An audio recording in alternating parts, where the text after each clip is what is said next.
Miss মায়া, আপনারা কি এই ভদ্রলোকটিকে খুঁজছেন নাকি? কারো ভারী আওয়াজ পিছন থেকে ভেসে আসতেই রাহাত, মায়া, শওকত আর আহমদ খান চারজনই পিছনে ফিরে তাকাল। আর তাকাতেই নীরবকে শক্ত হাতে ধরে রাখা সিনিয়র অফিসারের দিকে চোখ পড়ল সবার। উনি নীরবকে ধাক্কা দিয়ে একটা চেয়ারের উপরে ছুঁড়ে ফেলতেই রাহাত নীরবের কোটের কলার চেপে ধরল। শওকত রাহাতকে সামলানোর চেষ্টা করল। এদিকে নীরব, সে যেন এই দুনিয়াতেই নেই। কেমন ঘোর লাগা দৃষ্টিতে রাহাতের হাত থেকে নিজেকে বাঁচানোর চেষ্টা করছে।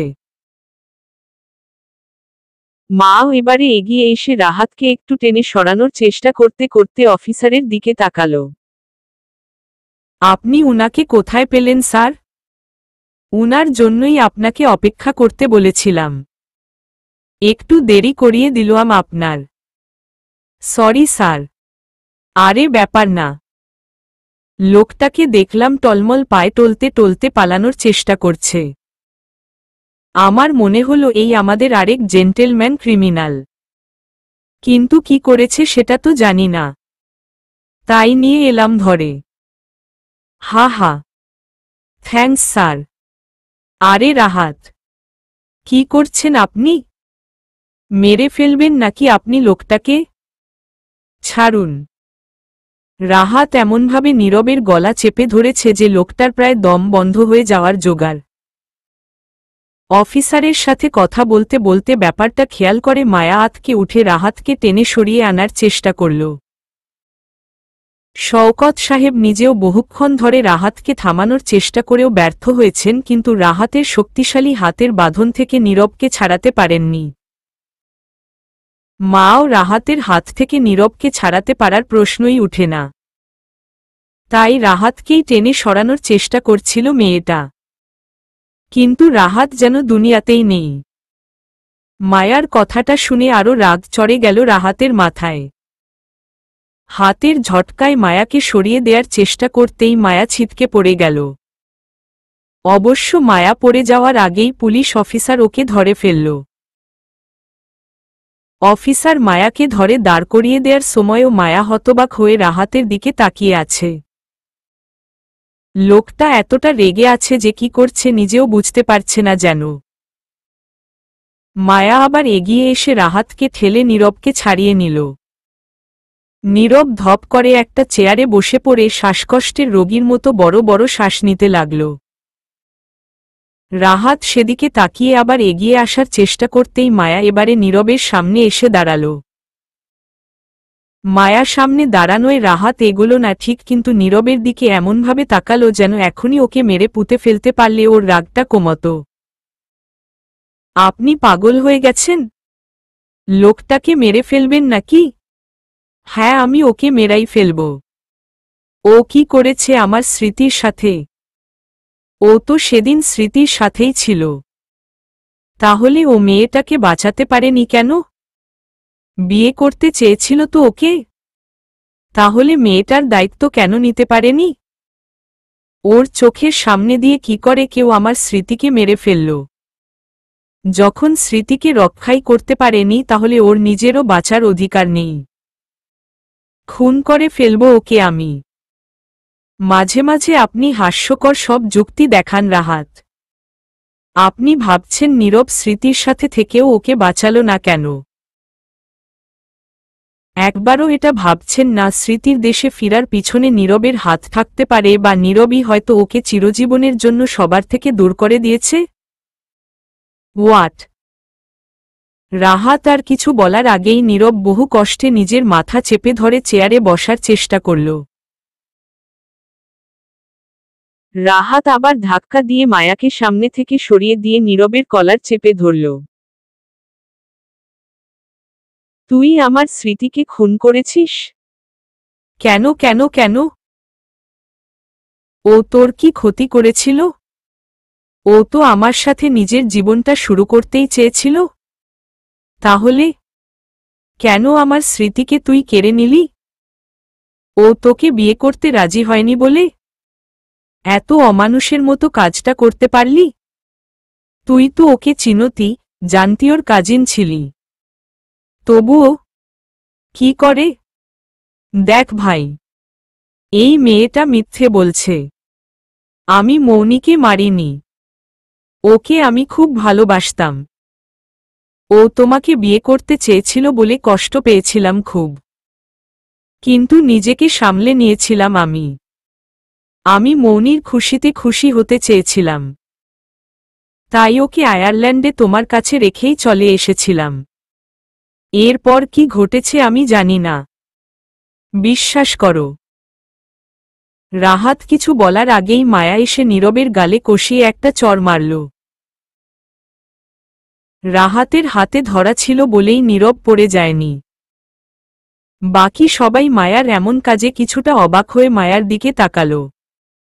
মায়া নিজের মোবাইলটা হাতে নিয়ে কিছু একটা করে পুলিশ অফিসারের দিকে এগিয়ে দিল। পুলিশ অফিসার মায়ার মোবাইলটা হাতে নিয়ে থতমত খেয়ে দাঁড়িয়ে রইলেন। এবারে মায়া রাহাতকে সরিয়ে দিয়ে নীরবের পাশে এসে দাঁড়াল। কি ভাবেন কি আপনি? আমি কোনো প্রমাণ ছাড়া আপনাকে এখানে আনিয়েছি? আপনার বিরুদ্ধে সব প্রমাণ আমার কাছে ছিল আগে থেকেই, যা এখন অফিসারের হাতে আছে।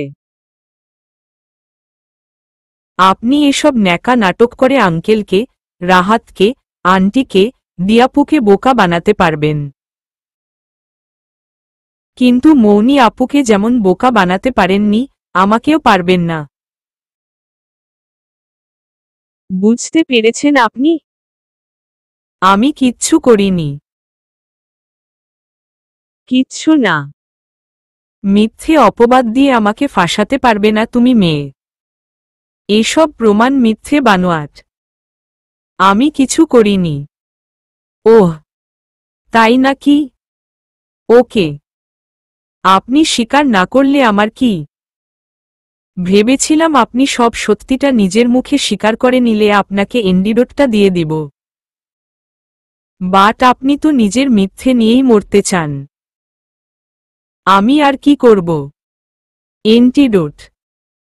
কিসের এন্টিডোট? আরে, এখনো বুঝতে পারছেন না? ওকে, বুঝিয়ে বলছি। আপনি কিছুক্ষণ আগে যে পানিটা ঢকঢক করে গিলে ফেলেছেন, তাতে একটা স্লো পয়জন মিক্স ছিল। বেশি না, এইটুকু। হোয়াট? এই পয়জনটার কি গুণ জানেন? রক্তে একটু একটু করে মিশে যায় পয়জনটা, তারপর রক্তের অক্সিজেনটাকে নষ্ট করে দেয়। আরও মজার ব্যাপার কি জানেন?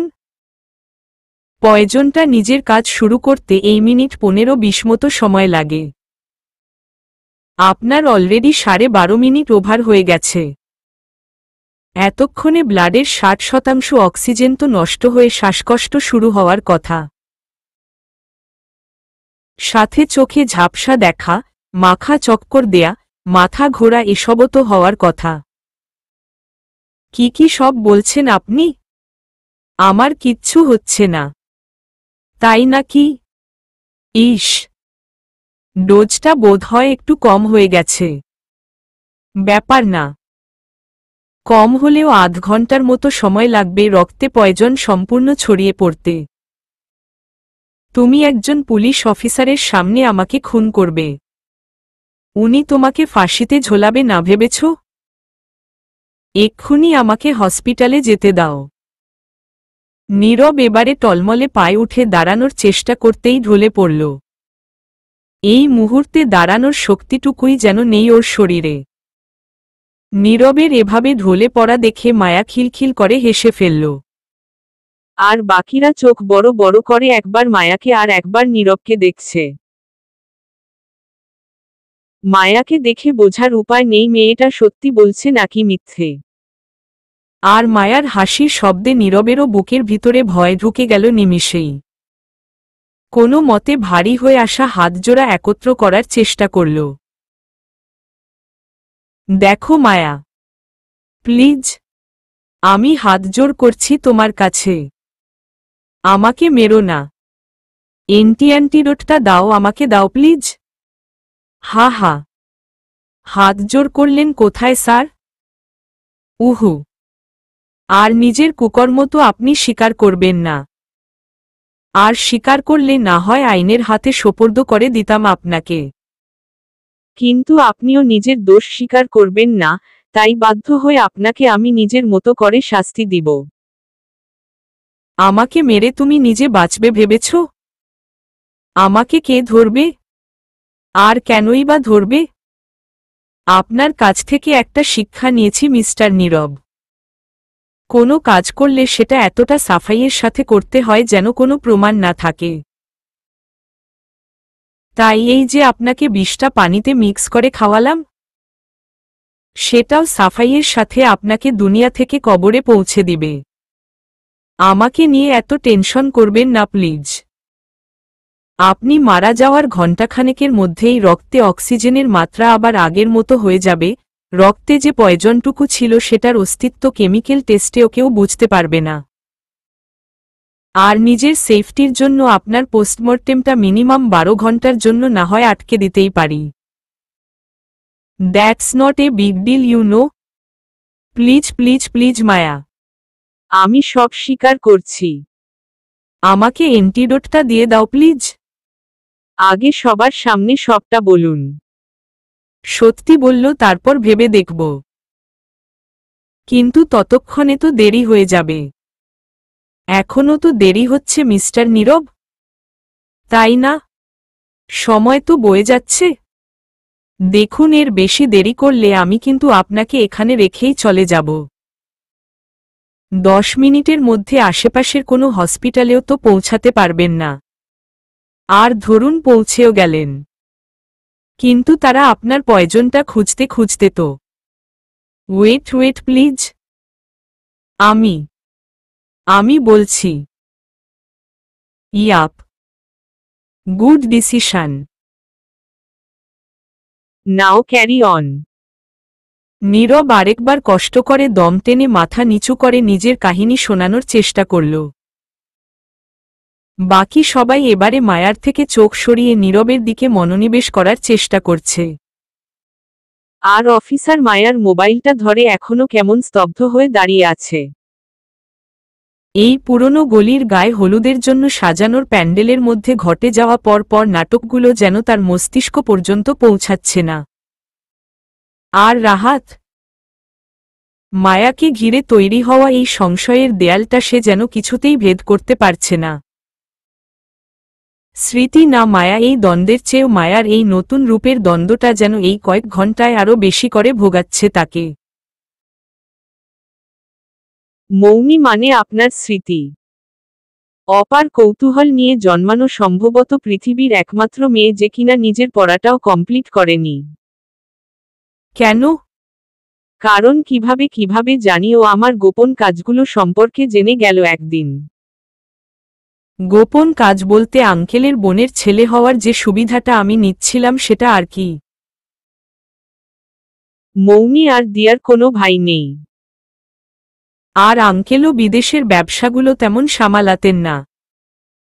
বিশাল সাম্রাজ্যের অধিকারী অথচ ঘরকুনো অন্ধকারবাসী একটা লোক। অথচ আমাকে দেখুন, আমি সারা দুনিয়াটা জয় করতে চাই, অথচ বাপের কানাকড়িও নেই। মরার আগে মাথায় উপরে আমাদের জন্য ছাদটুকু পর্যন্ত রেখে যেতে পারেনি আমার অকর্মা বাবা। সরি, নিজের বাবাকে নিয়ে এসব বলছি। তবে কথাগুলো এক বিন্দুও মিথ্যে নয়। আপনাকে বা আপনার বাবাকে নিয়ে বিন্দুমাত্র আগ্রহ নেই আমাদের কারো। আসল ঘটনায় আসুন। আম্মম। আসল ঘটনা, মৌনিকে আঙ্কেল এত ভালোবাসতেন যে ওর জন্য নিজের সমস্ত সম্পত্তি এক নিমিষে বিলিয়ে দিবেন এটা আমি জানতাম। বহুবার মেয়েটাকে পটানোর চেষ্টা করলাম, কিন্তু ওই মেয়ে আমাকে 2 পয়সার দাম দেয়নি কখনো। তাই হতাশ হয়ে ওদের আয়ারল্যান্ডের বিজনেসটা সামলানোয় মন দিলাম। ব্যবসায় ঘাপলা করে সবে কিছু টাকা কামাতে শুরু করেছি, হঠাৎ শুনি মৌনি সব ছেড়ে ছুড়ে আয়ারল্যান্ডে যাবে ব্যবসা সামলাতে। এটা কেমন ধরনের কথা? তবু সবটা হজম করলাম যখন ও আমার সাথে বিয়েতে রাজি হল। রাজকন্যা নিজেই ধরা দিচ্ছে, এর চেয়ে আনন্দের কি হতে পারে। কিন্তু এই মেয়ে সবার সাথে আমাকেও বোকা বানালো, সাথে ওর বাবাও। ধোঁকা দিল ওরা দুজনেই আমাকে। মানে? ধোঁকা দিল কি করে?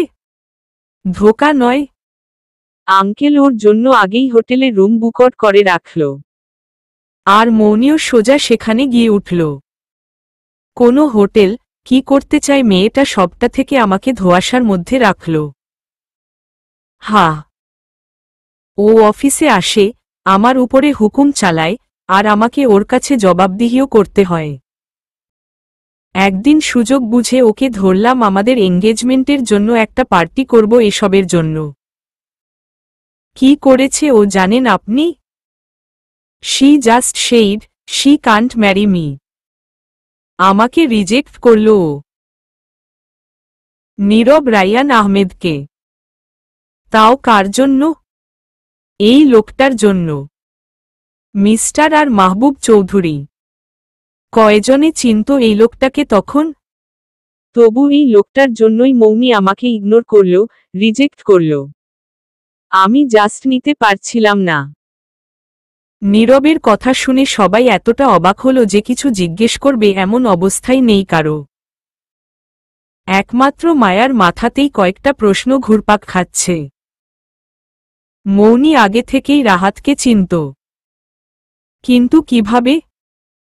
আর চিনলেও সবার কাছে ব্যাপারটা গোপনীবা করেছিল কেন? এমনকি নিজের বাবাকেও রাহাতের কথা বলেছে আয়ারল্যান্ডে যাওয়ার মাস তিনেক পরে। কেন? কি চলছিল মৌনির মনে? আর কেনই বা এত লুকোচুরি? স্মৃতি আমাকে আগে থেকে চিনত। কি করে? দেশে থাকতে ওর সাথে পরিচয় হয়েছে বলে তো মনে পড়ছে না আমার। রাহাতের প্রশ্নটা শুনে নীরব বেশ কিছুটা বিরক্তি নিয়ে রাহাতের মুখের দিকে তাকাল। রাহাতের প্রশ্নের উত্তর দেওয়ার বিন্দুমাত্র ইচ্ছে তার আছে বলে মনে হল না। একে একে সবার মুখের দিকে তাকিয়ে আবার নিজের মতো করে বলা শুরু করে দিল। রাহাত আবার হতভম্ব হয়ে নীরবের কাহিনীর রেশ ধরে যেন অতীতে ফিরে গেল। একে তো মৌনি আমার সমস্ত আশায় জল ঢেলে দিয়েছে, তার উপরে ওর নতুন আরেকটা কাজ নজরে পড়ল আমার পিছনে আমার অফিসে এসে ও আমার বিরুদ্ধেই প্রমাণ জোগাড় করার চেষ্টা করছে। ভেবেছিলাম ব্যবসা খারাপ যাচ্ছে বলে অল্প কিছু টাকা আঙ্কেলকে ধরিয়ে দিয়ে বলবো ব্যবসাটা বিক্রি করে দিয়েছি। কিন্তু এই মেয়ে তার সেটাও করতে দিল না। আমিও সেফ খেলোয়াড়, তাই কোনো প্রমাণ জোগাড় করতে পারেনি মৌনি। কিন্তু জোকের মতো অফিসেই পড়ে রইল। অবশ্য অফিস থেকে ওকে সরাতে বেশি সময়ও লাগল না। সুযোগটাও মৌনি নিজেই করে দিল। আমার বিরুদ্ধে প্রমাণ না খুঁজতে এতটা মরিয়া হয়ে উঠেছিল যে খিটখিটে মেজাজের হয়ে গেছে ততদিনে। আর সেটাকেই আমি ওয়ার্কলোড বলে চালিয়ে দিয়ে ওকে অফিস থেকে কিছুদিনের জন্য দূরে রাখলাম। ভাবলাম মাসখানেক একটা লম্বা ব্রেক নিয়ে ফিরলেই ওকে নিয়ে দেশে ব্যাক করব। আমাকে বিয়ে করার শর্ত মানতে বাধ্য হবে তখন। কিন্তু শালার আমার কপালে সেই সুখও সইল না। কেন? এর মাঝে আমি চলে এসেছিলাম বলে? তো আর কি? মেয়েটা ট্যুরের নাম করে অফিসের চারপাশে ঘুরঘুর করত। জানতেও পারিনি আমি। সেই সময়ে ডাবলিনে কোথাও আবার তোমার দেখা পেয়ে গেল। একেবারে রাবণে বানাদি জড়ি টাইপের কিসমত তোমাদের বলতেই হবে। মাঝখান থেকে শালার আমাকেই ভিলেন হতে হল। তোমার এই আজাইরা আফসোস করার বহু সময় পাবে জেলে। পরে কি হলো সেটা বলো। কি আর হবে? ওই অসভ্য মেয়ে প্রথমে তোমার সব খোঁজ খবর বের করল। পরে নাচতে নাচতে তোমার ওই ভুতুরে বাড়িতে গিয়ে থাকতে শুরু করল। এতটুকু লজ্জা শরম নেই? একেবারে লিভ ইন। প্রেম ভালোবাসা হতেই পারে, তাই বলে একেবারে একজন অচেনা লোকের সাথে এক ছাদের নিচে এক রুমে এক বিছানায়। ছি ছি, কি কি করেছ দুজনে, ভাবতেই ঘেন্না হচ্ছে আমার। Shut up you rascal. তোর মতো রাস্তার কুকুরের পক্ষেই এসব আকাশ কুসুম ভাবা সম্ভব। দুজন মানুষ এক বাড়িতে থাকলেই যে তাদের এক রুমে এক বিছানায় থাকতে হবে সেটা তোকে কে বলেছে? মেয়ে দেখলেই তাকে বিছানায় নেয়ার কথা ভাবতে শুরু করিস বলেই এত জঘন্য একটা কথা বলতে পারলি তুই আমার স্মৃতিকে নিয়ে। হারামজাদা, আর একটা বাজে কথা বলবি তোর জিভটা আমি টেনেই ছিঁড়ে ফেলব বলে দিলাম। হা হা, তার মানে বলতে চাইছ তোমাদের দুজনের মধ্যে কিছুই হয়নি 3 মাসে? আর এমনি এমনি তোমার মৌনি না সরি স্মৃতি, রাইট? স্মৃতি তোমাকে বিয়ে করার জন্য এমন পাগল হয়ে গেল। হা হা হা, what a joke man, really nice one. Rahat এবারে রাগ নীরবের নাক বরাবর 2-3টা ঘুষি বসিয়ে দিল। শওকত আর মায়া আবার রাহাতকে টেনে সরিয়ে আনল। রাগে ঘৃণায় এখনো হাত পা কাঁপছে রাহাতের। একটা মানুষের চিন্তাধারা এতটা নোংরা কি করে হতে পারে? অবশ্য এই লোকটাকে না মানুষের কাতারে ফেলা যাচ্ছে, না অবলা জানোয়ারের। পশুর চেয়েও অধম লোকটা। রাহাতের টকটকে রক্ত লাল চোখের দিকে তাকিয়ে একটু হেসে নিজের নাকের রক্তটুকু মুছে নিল নীরব। পুলিশ অফিসারের দিকে চোখ পড়তেই কিছুটা ভ্রু কুঁচকে গেল নীরবের। কয়েক সেকেন্ড পরেই একটা ধূর্ত হাসি খেলা করে গেল তার ঠোঁটের কোণে। বাকি সবাই চুপচাপ দাঁড়িয়ে আছে দেখে নীরব এবারে নিজেই বলা শুরু করল। ও কোথায় হাওয়া হয়ে গিয়েছিল সেটা জানতে বেশিদিন সময় আমার লাগেনি। বুদ্ধিতে চ্যাম্পিয়ন ছিল মেয়েটা। একদিকে তোমাকে নিজের জালে আটকে রেখেছিল, অন্যদিকে আমাকে সমান তালে পজিটিভ ফিডব্যাক দিচ্ছিল। তুমি যখন ক্লাস নিয়ে বিজি থাকো সেই সময়টা আমার জন্য বরাদ্দ ছিল মৌনির। আর আমি যখন অফিসে বিজি থাকতাম তখন তোমাকে সময় দিত। একেবারে পাক্কা খিলাড়ি মেয়ে। স্মৃতির নামে আর একটা মিথ্যে বললে তোকে আমি এখানেই পুঁতে ফেলব। সাহস হয় কি করে তোর ওর নামে এসব বলার? আমি বানিয়ে বলছি? বিশ্বাস হচ্ছে না তোমার? কি আর করা। আমি যখন জানতে পারলাম সেদিন আমারও এরকমই রিয়াকশন হয়েছিল। আমার সাথে কোয়ালিটি টাইম স্পেন্ড করে তোমার সাথে বিয়ে করে সেটেলড হতে চায়। কি ক্যারেক্টারলেস মেয়ে। রাহাত আবার নীরবের কলার চেপে ধরল। নীরব রাহাতের রাগের তোয়াক্কা না করেই হেসে চলেছে। যেন রাহাতের সাথে মজার কোনো কৌতুক করে ভীষণ মজা পেয়েছে সে। স্মৃতির নামে আর একটা বাজে কথা বললে আমার চেয়ে খারাপ কেউ হবে না ইউ বাস্টার্ড। ওহ আচ্ছা, আমি বাজে কথা বলছি? তোমার স্মৃতি যে নিজে থেকে সেদিন আমার কাছে চলে এসেছিল, সেটার ব্যাখ্যা আছে তোমার কাছে? ও যে তোমাকে বিয়ে করবে বলেও আমার সাথে দেশে ফিরে এসেছিল তার কোনো লজিক আছে তোমার কাছে? ও স্বেচ্ছায় আমার সাথে দেশে ফিরে গেছিল সেটা কি তুমি জানো? আমারই কপালটা খারাপ। কোথা থেকে কারা আমাদের উপরে অ্যাটাক করে বসে সেদিনই। আর সেই হামলায় আমার চোখের সামনে মৌনি। হাজার চেষ্টা করেও সেদিন নিজের ভালোবাসাকে বাঁচাতে পারিনি আমি। সেই অ্যাটাকের পরে নিজে কেন বেঁচে গেছি সেটা নিয়ে কতটা ডিপ্রেশনে ছিলাম আমি জানো তুমি? কয়বার সুইসাইড করার ট্রাই করেছি আঙ্কেলকে জিজ্ঞেস করে দেখো। আমার স্মৃতি এমন কিছু করতেই পারে না, কিছুতেই না। নীরবের কথাগুলো রাহাত শেষ পর্যন্ত শুনল কি না কে জানে। তার আগেই নীরবের কলারে থাকা রাহাতের হাতটা কেমন অবশ হয়ে আসতে শুরু করল। রাহাতও যেন সমস্ত শক্তি হারিয়ে রাস্তাতেই ধপ করে বসে পড়ল। আর সেটা দেখে নীরব আবার বাঁকা হাসি হাসল। এবারে মায়া কিছু না বলে নিজের পার্স থেকে একটা ছোট ইঞ্জেকশন বের করল। নীরব সেদিকে তাকিয়ে বিজয়ীর মতো কিছুটা গর্বিত, কিছুটা কুচক্রী চোখে রাহাতের পরাজিত মুখটার দিকে তাকাল। রাহাতের দিকে আর চোখে তাকিয়ে সামনে তাকানোর সুযোগটুকুও পেল না নীরব। মায়ার দিকে ফেরার আগেই ছোট্ট ইঞ্জেকশনটা নীরবের কাঁধের কাছটায় গেঁথে দিল মায়া। তীক্ষ্ণ ইঞ্জেকশনের ফলাটা কাঁধে গেঁথে দিতেই ব্যথায় ককিয়ে উঠল নীরব। সেটা দেখে ইঞ্জেকশনটা আরও চেপে ধরল মায়া। পয়জনের ডোজটা আসলেই খুব কম হয়ে গেছে।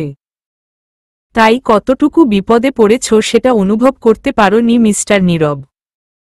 যেই ঘোরটা কমতে শুরু করেছে অমনি নিজের মতো করে গল্প শোনাতে শুরু করে দিয়ে, তাই না?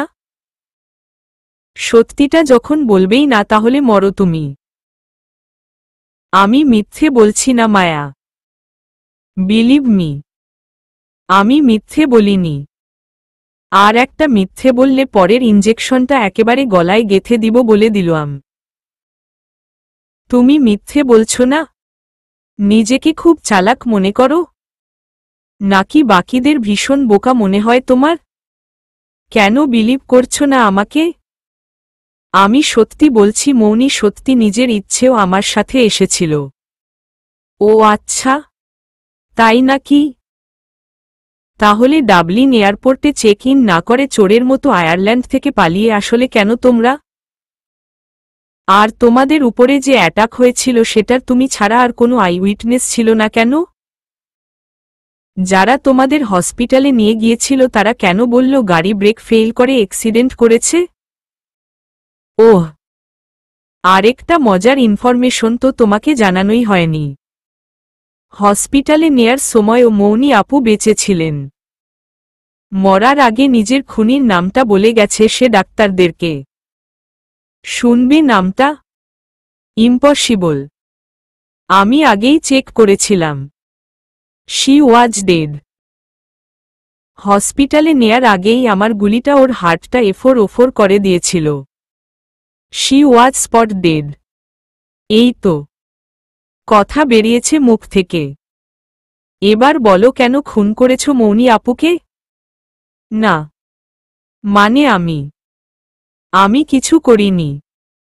আমি আরেকটা ইঞ্জেকশন দেওয়ার সময় হয়েছে mister Nirav. No no no, please আমাকে মেরো না প্লিজ। আমি সব বলছি, সব বলবো। আমাকে অ্যান্টিডোটটা দাও প্লিজ। মৃত্যু সামনে থাকলে তার সাথে দামাদামি করতে হয় না মিস্টার নীরব। পুরোটা বলবেন? নাকি এখানেই কুকুর বেড়ালের জন্য আপনাকে ছেড়ে যাব? নীরব আবার বহু কষ্টে শ্বাস টেনে হাঁপাতে হাঁপাতে কথা বলা শুরু করল। এতক্ষণ রাহাত ফ্যালফ্যাল করে মায়া আর নীরবের দিকে তাকিয়েছিল। শওকত আহমদ খানকে সান্ত্বনা দেয়ার চেষ্টা করছেন। তার এত কাছের, এত আদরের ছিল নীরব। সেই কিনা এতটা নিষ্ঠুর হয়ে তার কলিজার টুকরো মৌনিকে মেরে ফেলল। কথাটা কিছুতেই মানতে পারছেন না তিনি। মৌনি আমার প্ল্যানিংটা কি করে যেন ধরে ফেলেছিল। অফিস থেকে ওকে বের করতে পারলেও ও কিন্তু থেমে থাকেনি। প্রতিদিন এক এক রকম ছদ্মবেশে ও আমার উপরে নজর রাখতে শুরু করেছিল। তখনও ব্যাপারটা বুঝতে পারিনি। অফিসে বিভিন্ন ক্লায়েন্ট সেজে এসে বিভিন্ন খবরাখবর নিচ্ছিল ও। যতবার সবকিছু বিক্রি করে দেওয়ার চেষ্টা করেছি ততবারই মেয়েটা কোনো না কোনোভাবে বাগড়া দিয়েছে। নিজে মজা লুটছে অথচ আমাকে এক দণ্ড শান্তিতে বাঁচতে দিচ্ছিল না। একদিন ওকে ছদ্মবেশে হাতে নাতে ধরে ফেললাম। ও নাকি আমার ব্যাপারে সব প্রমাণও জোগাড় করে ফেলেছে। মিস্টার রাহাতকে বিয়ে করেই নাকি দেশে ফিরে আমাকে সবার সামনে এক্সপোজ করবে। হা হা হা, তাহলে বিয়ে না করে দেশে ফিরে গেল কেন ও? ফিরবে না? ওকে তো বলেছিলাম আঙ্কেল ওর জন্য হার্ট অ্যাটাক করেছে। অবস্থা গুরুতর। আইসিইউতে অ্যাডমিট করা হয়েছে। এই মুহূর্তে না গেলে হয়তো শেষ দেখাও দেখতে পাবে না। বাবার ভালোবাসার কাছে নিজের ভালোবাসাটা নিমিষেই হেরে গেল। হা হা হা, জানোয়ার। বাবার জন্য সন্তানের ভালোবাসাটা কেমন হয় সেটা তোর মতো জানোয়ার কখনো বুঝতেও পারবে না। বোঝার তো দরকার নেই। আমার কাজটা হয়ে গেছিল, কিন্তু দেশের মাটিতে পা রাখতেই পড়লাম বিপদে। শালার ড্রাইভারটা সব জানতো আগে থেকেই। শেষ মুহূর্তে তার লোভ এক লাফে আকাশ ছুঁয়ে উঠল। বলে কিনা যা পাবো তার অর্ধেক ওকে দিয়ে দিতে হবে। Bloody bastard. এদিকে ড্রাইভার চিটিং করল, তার উপরে উপরিপাওনা হল মৌনীও সবটা শুনে ফেলল। আঙ্কেলের কিছু হয়নি সেটা জানার পর পালানোর চেষ্টা করল। হা হা, কিন্তু সেটা করার সুযোগ পায়নি। ড্রাইভার আর আমি ওকে ধরে এনে গাড়িতে বসাই। মোটামুটি শান্ত একটা জায়গায় এনে ওকে গুলি করি। হা হা, স্পট ডেড। এরপর ড্রাইভারকেও একটা গুলি করি। অতি লোভ ভালো না। লোভ করে বেচারাকেও মরতে হলো। যেমন এবারে তুমি মরবে নীরব। লাস্টের অংশটুকু আরও দারুণ। সেটা শোনো। গুলির আওয়াজে কোথা থেকে কয়েকজনকে ছুটে আসতে দেখলাম। শালার এইসব অজন্মা কুজন্মাগুলো কোথায় কোথায় যে ঘাঁটি বানিয়ে বসে থাকে বোঝাই যায় না। ওরা এসে পৌঁছানোর আগেই নিজেই গাড়িটা স্টার্ট দিয়ে একটা গাছের সাথে ধাক্কা লাগালাম। সবাই অ্যাক্সিডেন্ট কেস ভেবে হসপিটালে অ্যাডমিট করল। অবশ্য মৌনীর ডেথ সার্টিফিকেটে অ্যাক্সিডেন্টাল ডেথ দেখানোর জন্য অনেকগুলো টাকা গচ্ছা দিতে হয়েছে। এর চেয়ে মেরে লাশটা গুম করে দিলই লাভ হতো। হা, এতক্ষণে আহমাদ খান উঠে নীরবের গালে কষিয়ে একটা চর বসিয়ে দিল। নিজের সন্তানের খুনের এমন নির্মম বর্ণনা শুনবেন সেটা উনি কল্পনাও করতে পারেননি হয়তো। নিজের ছেলে হিসেবে সবকিছুর দায়িত্ব তুলে দিয়েছিলাম তোর হাতে, আর তুই কিনা সামান্য এই সম্পত্তির লোভে আমার মেয়েটাকে মেরে ফেললি। এতটা নীচ তুই নীরব। এত বছর ধরে একটু একটু করে তোমাকেও তো শেষ করে দিচ্ছি আঙ্কেল। সেটা তো কখনো টেরও পাওনি। আর কিছুদিন ধরা না পড়লে তুমিও সোজা মেয়ের কাছে পৌঁছে যেতে। কিন্তু আজকাল আবার দেখি সুস্থ হয়ে উঠছ। কি করে এই মিরাকেলটা হলো বলো তো? আহমাদ খান অবাক চোখে নীরবের মুখের দিকে তাকিয়ে রইলেন। এই সেই ছোট্ট নীরব যার হাত ধরে উনার বোন বাড়ি ফিরেছিল স্বামীর মৃত্যুর পর। এই সেই নীরব যাকে নিজের হাতে ভাত মাখিয়ে খাইয়ে দিয়েছেন মৌনী আর দিয়ার সাথে। এই সেই নীরব যাকে নিজের চেয়ারে বসিয়ে হাফ ছেড়েছিলেন। চোখের সামনে অতীতের প্রত্যেকটা পাতা যেন ঘুরপাক খাচ্ছে আহমাদ খানের সাথে। সেদিনের সেই ছোট্ট নীরবের সাথে আজকের এই খুনি ছেলেটার কোনো মিলই যেন পাচ্ছেন না উনি। তোমার আর শওকত সাহেবের মধ্যে পার্থক্যটা কোথায় জানো নীরব? তুমি নিজের স্বার্থের জন্য এতটা অন্ধ হয়ে গেছ যে নিজের পরিবারকেও ধোঁকা দিতে তোমার বিবেকে বাঁধেনি এবারও। আর শওকত সাহেব, উনি শুধু খান ইন্ডাস্ট্রিজের একজন এমপ্লয়ি হয়ে সেই দায়িত্বটা ভাই আর সন্তানের মতো পালন করেছে। বুঝলে না তো? মৌনী আপু হঠাৎ করেই তোমার সাথে আয়ারল্যান্ডে যাওয়ার জন্য জেদ ধরে বসেনি। শওকত সাহেবের সাথে কথা বলেই আসল কালপ্রিটকে ধরতে মৌনী আপু এই কাজটা করেছিল। তখনও আপু একবারের জন্যও ভাবতে পারেনি যাকে সবাই আদর করে মাথায় তুলে রেখেছে সেও এভাবে তাদের পিঠে ছুরি মারছে। আয়ারল্যান্ডে গিয়ে তোমার কাজকর্মগুলো মৌনীর কাছে পরিষ্কার হয়ে গেলেও শওকত সাহেবের কাছে নামটা প্রকাশ করতে পারেনি উনি। কারণ আর যাই হোক তুমি এই পরিবারেরই একটা অংশ ছিলে, এমন একটা পচা অংশ যা ধীরে ধীরে ক্যান্সারের মতো গ্রাস করতে চেয়েছিল পুরো খান ইন্ডাস্ট্রিকে। তাই না? নীরব মায়ার দিকে আধবোজা চোখে কিছুক্ষণ তাকিয়ে থেকে নিজের হাত দুটো জোর করল এবারে। চোখ জোড়া মেলে রাখতে অসম্ভব কষ্ট হচ্ছে নীরবের। রক্তের পয়জনের চেয়ে মৃত্যু ভয়টাই যেন বেশি দ্রুত গতিতে ছড়িয়ে পড়ছে নীরবের। একটু পর পর চোখজোড়া আপনা আপনিই বন্ধ হয়ে চোখের সামনে অন্ধকার ঘনিয়ে আসছে ওর। তবু নিজের সর্বোচ্চ শক্তি দিয়ে নিজেকে সজাগ রাখার চেষ্টা চালিয়ে যাচ্ছে সে। ঘুমিয়ে পড়লে তো তার কোনো মতেই চলবে না। তাকে জেগে থাকতে হবে, বেঁচে থাকতে হবে। মায়া, এবার তো আমি সব সত্যিটা বলে দিয়েছি বলো। এবার অ্যান্টিডোটটা দাও প্লিজ। আর তো হাতে সময় নেই একদমই। প্লিজ। তোমার হাতে আসলেই খুব বেশি সময় নেই নীরব। তবে অ্যান্টিডোটের কোনো দরকার নেই। আরে না না, ভয় পাওয়ার কিচ্ছু নেই।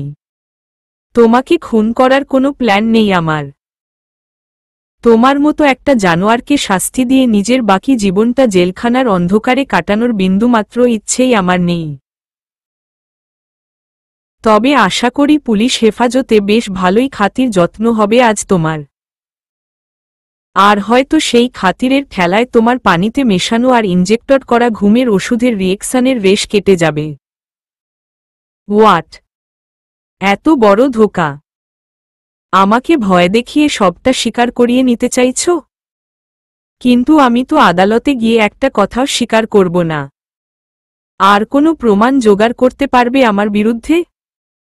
কষ্ট করে তোমার বিরুদ্ধে প্রমাণ জোগাড় করার সময় কার আছে এখন বলো তো? সব তো নিজের মুখেই স্বীকার করে নিলে। সেটাই আপাতত আদালতে পেশ করলেই চলবে। বেশি কিছু করা? হা হা হা। ভিডিও রেকর্ডিং করেছ? লাইভ জবানবন্দি? হা হা হা। আইডিয়াটা জোস বলতেই হবে। কিন্তু একটা গন্ডগোল করে ফেলছ। রেকর্ডিংয়ের সময় যা যেটাও তো দেখবে তুমি কি করে আমাকে ইনজেকশন দিয়ে বাধ্য করেছ কথাগুলো বলতে। আর এটা বুঝতে মাননীয় আদালতের দেরি হবে না যে সাক্ষীর কনফেশন তৈরির সময় এমন জোর খাটাতে পারে, সে মিথ্যে একটা ভিডিও তো বানাতেই পারে। ইজন্ট ইট মিস মায়া? নীরবের কথাটা একেবারে ফেলে দেওয়ার মতো নয়। মেরে ফেলার ভয় দেখিয়ে তো সব সত্যটা ওর কাছ থেকে জোর করে স্বীকার করানো গেছে। কিন্তু এরপর এই প্রমাণটুকু অমানুষটাকে শাস্তি দেওয়ার জন্য আসলেই কি যথেষ্ট? মায়া এবারে পুলিশ অফিসারের দিকে তাকাতেই তিনিও কিছুটা ইতস্তত করলেন।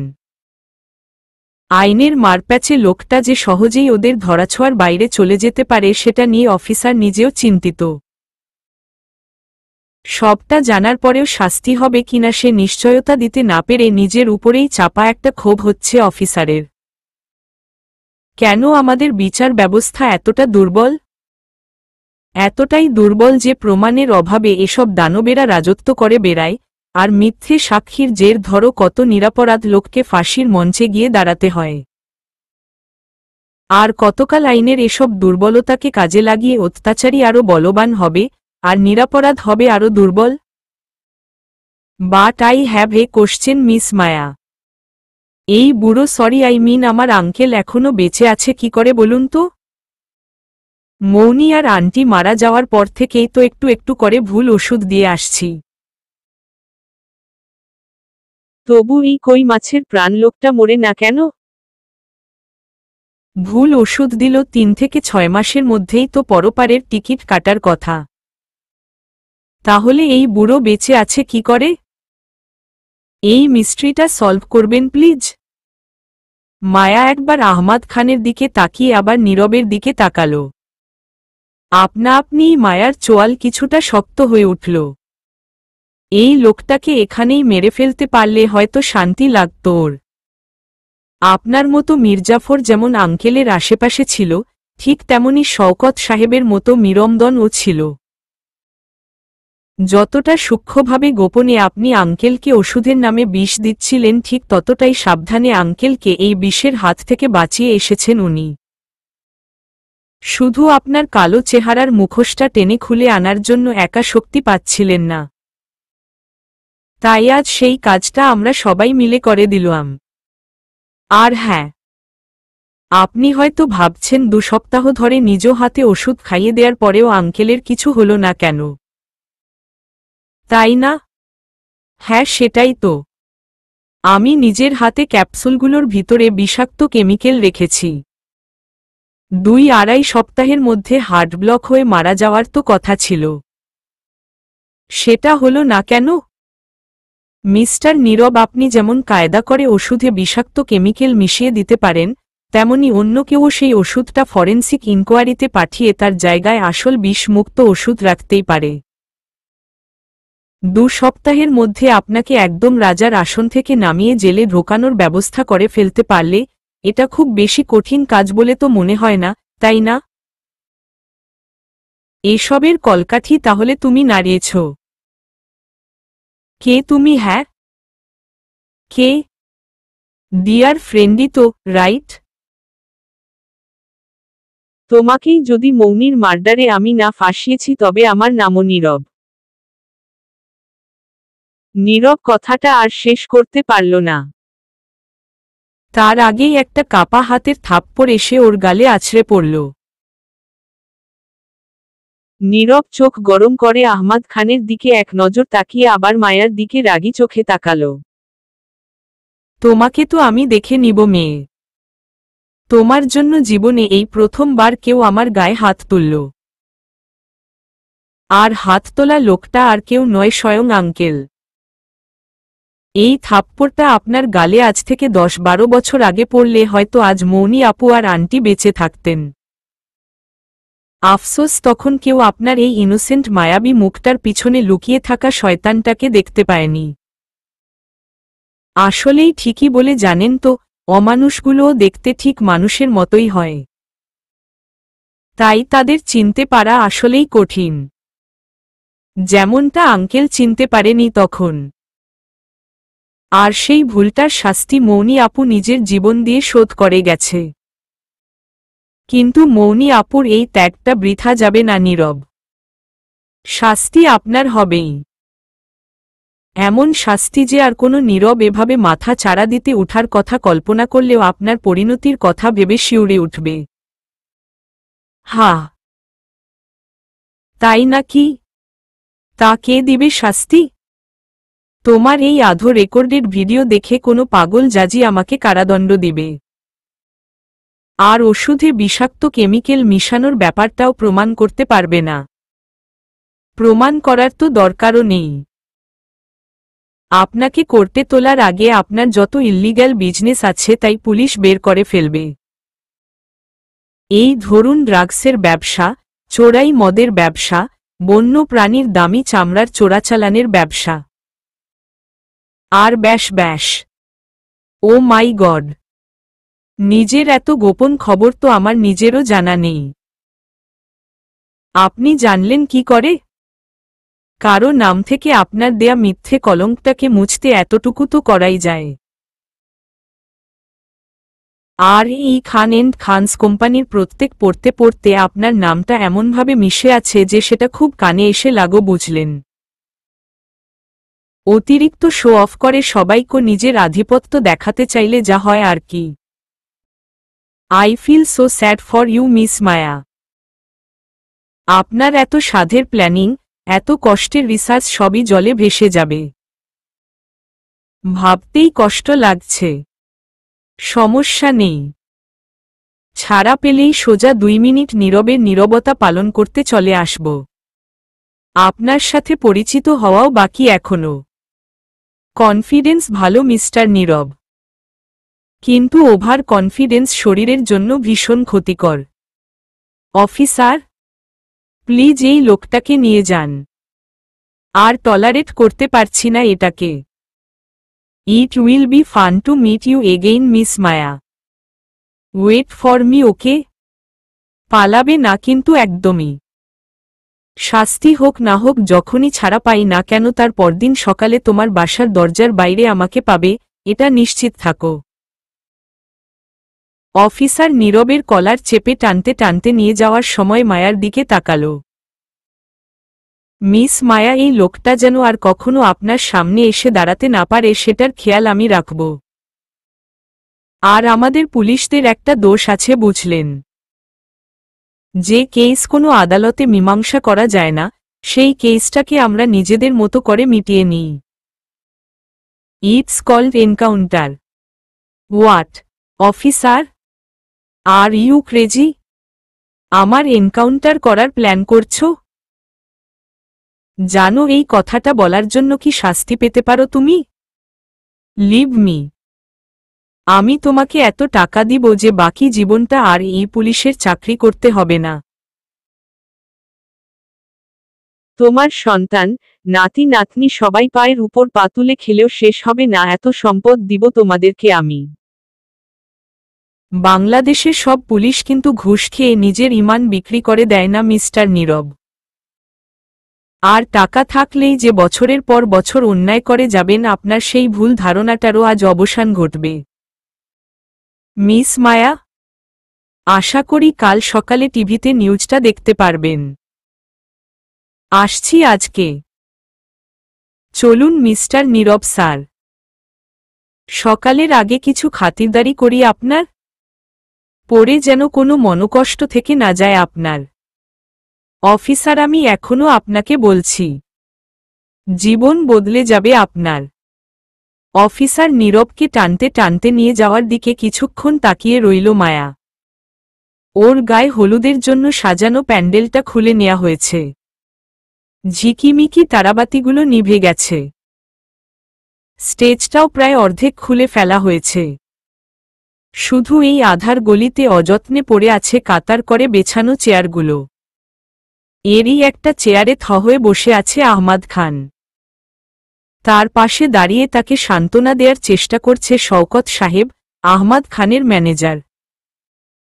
আর তাদের থেকে কিছুটা দূরে গলির ধুলোবালি ভরা রাস্তায় বসে আছে রাহাত। দুটো মানুষের জন্যই ভীষণ কষ্ট হচ্ছে মায়ার। আজকের একটা ঘটনা তাদের দুজনকেই 5 বছর আগে থেকে পুষে রাখা একটা ভুল চোখে আঙুল দিয়ে ধরিয়ে দিয়েছে। সত্যটা এতটা নির্মম হবে কেউ ভাবতেও পারেনি তারা। কিন্তু নির্মম সত্যটা মেনে নেয়া ছাড়া আর কি ইবা করার আছে তাদের? স্মৃতির এই শেষ পরিণতির ঘটনা মায়ার জীবনেই বাকি প্রভাব ফেলবে কে জানে। চারপাশে অন্ধকার ঘনিয়ে এসেছে অনেকক্ষণ আগেই। তবু কারো যেন কোনো হুঁশই নেই। সারাদিনের এত ক্লান্তির পর মায়ার শরীরটাও যেন অসাড় হয়ে আসতে চাইছে। কোনো মতে ক্লান্ত শরীরটা টেনে আহমাদ খানের পাশে এসে দাঁড়িয়েছে এমন সময় শওকতের মোবাইলে কারো একটা কল এলো। শওকত সাহেব 2 মিনিট কথা বলে আবার আহমাদ খানের কাছে ফিরে এলো। স্যার, অনেক দেরি হয়ে গেছে। দিয়া ম্যাডাম বাসায় একা রয়েছেন। আমাদের এখন ফিরে যাওয়া উচিত। শওকতের কথায় আহমাদ খানের যেন হুঁশ ফিরল। দিয়া যে বাড়িতে একা কথাটা বেমালুম ভুলে গেছিলেন তিনি। এক সন্তানের ভাবনায় এতই মগ্ন ছিলেন যে অন্য সন্তানেরও যে তাকে এই মুহূর্তে পাশে দরকার সেটা খেয়ালই ছিল না আহমাদ খানের। এবারে একটু ধাতস্থ হয়ে রাহাতের সামনে গিয়ে দাঁড়ালেন আহমাদ খান। ছেলেটা এখনো থ হয়ে বসে আছে। কি ঘটছে না ঘটছে সেটার যেন হুঁশই নেই ওর। এবারে আহমাদ খান একটু নিচু হয়ে রাহাতের কাঁধে হাত রাখল। রাহাত, তোমার কষ্টটা আমার চেয়ে এখানে বেশি কেউ বুঝবে না জানি, কিন্তু তোমাকে কি বলে সান্ত্বনা দিব সেই ভাষা আমার জানা নেই।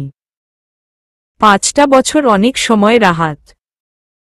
এতগুলো দিন মৌনির জন্য অপেক্ষা করার পর আজ হঠাৎ করে ওর মৃত্যু সংবাদটায় তোমার ভেঙ্গে পড়াটা স্বাভাবিক। আমরা তবু জানতাম যে আমাদের মেয়েটা আর নেই এই পৃথিবীতে। তুমি তো তাও জানতে না। চোখের সামনে থেকে ধোঁয়াশাটা কাটতে 5টা বছর লেগে গেল। আশা করি সব ভুলে নতুন করে জীবনটা শুরু করবে। আর আমার মেয়েটার জন্য দোয়া করো। ও তো খুব ভালোবাসতো তোমাকে। রাহাত কয়েক মিনিট চুপচাপ আহমাদ খানের মুখের দিকে তাকিয়ে রইল। উনার বলা কথাগুলো রাহাত কানে পৌঁছাচ্ছে কিনা সেটা বোঝাও যাচ্ছে না। রাহাত হঠাৎ করেই উঠে দাঁড়াল। একটা পাগলাটে ভাব ফুটে উঠেছে রাহাতের চোখে মুখে। আঙ্কেল, স্মৃতির কবরটা কোথায়? আমাকে একটু ওর কাছে নিয়ে যাবেন? আমি কিছুক্ষণ। অবশ্যই যাব বাবা। এখন তো অনেক রাত হয়েছে। কাল সকালে না হয় যাব, কেমন? কাল সকালে? হ্যাঁ, এখন বাড়িতে ফিরতে হবে। দিয়া, আমার ছোট মেয়ে, ও বাড়িতে একা আছে। ও আচ্ছা। একটা কথা বলি রাহাত, মৌনি চেয়েছিল বিয়ের পর ওর পুরো পরিবারের সাথে তোমার পরিচয় করাতে, সবাইকে সারপ্রাইজ দিতেই হয়তো। মেয়েটা আর নেই। আমার ভাঙা সংসারে আমি আর দিয়া ছাড়া আর কেউ নেই। আগামী সপ্তাহে মেয়েটার বিয়ে। মৌনি থাকলে হয়তো এতদিনে বাড়িটা মাথায় তুলে ফেলত। হা, আমি খুবই খুশি হব তুমি যদি দিয়ার বিয়েতে অ্যাটেন্ড করো। মৌনির বোন ভেবে না হয়, নিজের ছোট বোন ভেবেই না হয় ওকে দোয়া করতে বিয়েতে একবারের জন্য হলেও এসো প্লিজ। দিয়া, আসবো আঙ্কেল। নিশ্চয়ই আসব। আমি কালই তোমাকে কার্ড আর লোকেশন সবটা জানিয়ে দিব। সময় তো হাতে নেই তেমন। জি আঙ্কেল। চলো, তোমাকে ড্রপ করে দিই? না আঙ্কেল, আমার কিছু কাজ আছে। আর বাবাও এখানেই কোথাও আছে। ওকে রাহাত, কাল দেখা হচ্ছে তোমার সাথে। আল্লাহ হাফেজ আঙ্কেল। শওকতের হাত ধরে ধীরে ধীরে নিজেদের গাড়ির দিকে এগিয়ে যাচ্ছেন আহমাদ খান। আর ভাবছেন গত কয়েক ঘন্টা সময়ের ব্যবধানে কত কিছুই না হয়ে গেল। যাকে এতগুলো বছর সন্তানের মতো স্নেহ ভালোবাসা দিয়ে বড় করেছেন, আজ তাকে চোখের সামনে জেলখানায় পাঠাতে হল। কথাগুলো ভাবতে ভাবতে আহমাদ খান নিজের বাড়ির দিকে যাত্রা করলেন। রাহাতও ততক্ষণে নিজেকে সামলে নিয়ে উঠে মায়ার কাছে এসে দাঁড়িয়েছে। মাও নিজেকে সামলে নিয়ে রাহাতের মুখের দিকে তাকাল। লোকটার চোখে মুখে হারানোর বেদনাটা স্পষ্ট হয়ে ফুটে উঠেছে। মায়া, তোমাকে ধন্যবাদ জানানোর ভাষা নেই আমার। আমি কি বলে যে তোমাকে ধন্যবাদ দিব? আপনার ধন্যবাদ পাওয়ার জন্য আমি কাজটা করিনি স্যার। এত বছর ধরে সবাই ভেবে এসেছিল যে মৌনি আপু যাকে ভালোবাসত সেই উনার খুন করিয়েছে। আপনার ফার্মহাউজে মৌনি আপুর ছবিগুলো দেখে আর আপনার মুখে স্মৃতি নামটা শুনে, উনার হঠাৎ হারিয়ে যাওয়ার ঘটনা শুনে আমি নিজের হিসেব মিলাতে পারছিলাম না। তাই নিজের প্রশ্নগুলোর উত্তর জানতেই খোঁজ নেয়ার চেষ্টা করছিলাম। উনাদের সাথে আমার পরিচয় ছিল, তাই খোঁজ নিতে সুবিধা হয়েছিল। অবশ্য সত্যটা এতটা ভয়ঙ্কর হবে সেটা আমি ভাবতেও পারিনি। তুমি মৌনিকে কি করে চিনতে? বা ওর পরিবারের সাথে তোমার কিসের সম্পর্ক? সেসব না হয় আপনার না জানাই থাক। তবে একটা কথা বলি স্যার, ভালোবাসলে যে বিশ্বাস করতে হয় সেই কথাটা আপনি বারবার ভুলে যান। মায়া, আমি স্মৃতিকে অবিশ্বাস করিনি কখনোই। হা হা হা, হাসালেন মিস্টার রাহাত। প্রথমবার মৌনি আপু যখন আপনাকে কিছু না জানিয়ে হঠাৎ করে উদাও হয়ে যায়, তখনও কি সত্যিই আপনি উনাকে অবিশ্বাস করেননি? আপনি ভেবেছিলেন স্মৃতি নামের একটা ধোঁকাবাজ মেয়ে আপনাকে ঠকিয়ে অন্য কারো সাথে পালিয়ে গেছে। বা ভেবেছেন আগে থেকেই ও প্ল্যান করেই আপনার অফিসে আপনার জীবনে এসেছিল, তাই না স্যার? মায়া, এই ভুলটা হয়তো ক্ষমা করে দেয়াই যায় রাহাত। কারো জন্য অপেক্ষায় বসে থাকার পরও সে না আসলে কত রকম কথা, ভয় মাথায় আসে সেটা আমিও জানি। ধরে নিলাম সেই ভয় থেকেই আপনি অবিশ্বাস করেছিলেন। কিন্তু আজকের ব্যাপারটা, আজ এতগুলো বছর পর যখন জানলেন মানুষটা বেঁচে নেই, তখনও আপনি অন্য একটা লোকের কথায় আবার সেই মৃত মানুষটাকেই অবিশ্বাস করলেন। এই হলো আপনার ভালোবাসার নমুনা। মায়া, হাজারটা প্রশ্ন ঘুরছে আমার মাথায়। মৌনি কেন নিজেকে স্মৃতি পরিচয় দিল? ও আমাকে আগে থেকেই কি করে চিনত? কেনই বা এত কিছু আমার কাছ থেকে লুকিয়েছিল? সেদিন আপনার দেয়া গিফটগুলো ফিরত দেওয়ার পর যে সেগুলো একবারের জন্যও খুলে দেখেননি সেটাই প্রমাণ হলো। অবশ্য খুলে দেখার কোনো কারণও যে ছিল না সেটা আমি এবারেও বুঝতে পারিনি। কতটা বোকার মতো ভুলভাল স্বপ্ন দেখে ফেলি। আসলে কাজের চাপে জিনিসগুলো দেখার সময় হয়নি। সেটা না পাওয়াই স্বাভাবিক। তবে ব্যাগে আপনার গিফটগুলোর সাথে আরেকটা জিনিসও ছিল। মৌনি আপুর ডায়েরি। আপু নাকি প্রতিদিন ডায়েরি লিখত। উনার ডায়েরি পড়ার অধিকার তো আমার নেই, তাই যার অধিকার সবচেয়ে বেশি এই ডায়েরিটার উপরে তাকেই দিতে চেয়েছিলাম। হোয়াট? তুমি আমাকে বললে না কেন? তুমিও কেন সবটা গোপন করে নিলে আমার থেকে? সরি স্যার, ভুল করে ফেলেছি। পারলে ক্ষমা করে দিবেন। আর আপনার জীবনে আমার জায়গা কতটুকু ছিল সেটা বুঝিয়ে দেওয়ার জন্য ধন্যবাদ। মায়া, আমি এভাবে কথাটা বলতে চাইনি। দেখো, আমি জানি তুমি অনেক ভালো একটা মেয়ে। You know you deserve to be happy. Ji sir. আপনি আমার কতটা ভালো চান সেটা আপনার প্রথম হলুদের ছোঁয়াটাই আমাকে সেটা বুঝিয়ে দিয়েছে।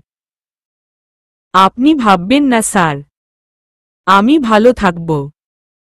আপনাকে ভুলতে কষ্ট হবে হয়তো, কিন্তু আমি সবকিছু ভুলে সামনে এগিয়ে যাব স্যার।